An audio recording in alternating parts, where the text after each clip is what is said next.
উভয় আসামিকে মৃত্যুদণ্ডে দণ্ডিত করেছেন। একই সাথে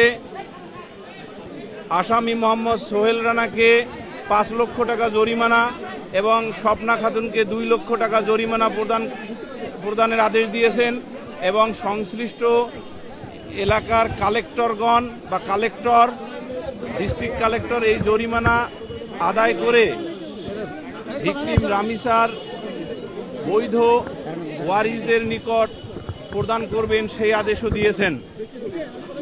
এবং আদালত তার ফাইন্ডিংসে ক্লিয়ারলি বলেছেন যে ডাক্তার তার সাক্ষ্যে অটোপসি রিপোর্ট যিনি দিয়েছেন সেই অটোপসি রিপোর্টে ডাক্তার ক্লিয়ারলি উল্লেখ করেছেন যে ভিকটিম রামিসা আক্তারের দেহে ধর্ষণের আলামত পেয়েছেন এবং যার কারণে তিনি সকল সাক্ষ্য বিশ্লেষণ করে এই সিদ্ধান্তে উপনীত হয়ে রায় দিয়েছেন।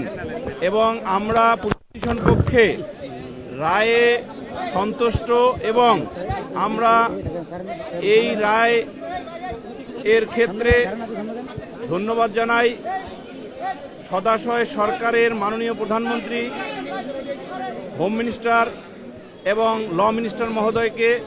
তারা যেভাবে এই মামলায় দ্রুত বিচারের নিমিত্তে তাদের প্রয়োজনীয় যে পদক্ষেপ ছিল সেটা করেছেন জন্য আমরা রাষ্ট্রপক্ষে উপস্থাপিত সাক্ষীদের সাক্ষ্য যথাযথভাবে রেকর্ড করতে পেরেছি এবং এই রেকর্ড করার জন্য আমরা যে উপস্থাপন করেছি মাননীয় ট্রাইব্যুনাল তাহা রেকর্ড করে অতি দ্রুততম সময়ে আজকে রায় ঘোষণা করেছেন।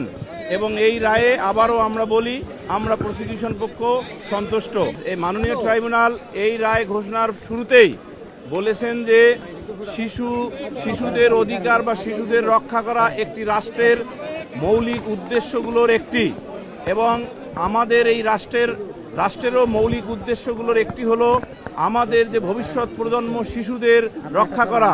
সেই শিশুদের কোনো শিশুর মধ্যে যদি এই ধরনের ন্যাক্কারজনক অপরাধ সংঘটিত হয় তার ক্ষেত্রে কোনো ধরনের মানে দয়া দাক্ষিণ্য না দেখিয়ে সিভিয়ার পানিশমেন্ট দিতে হবে।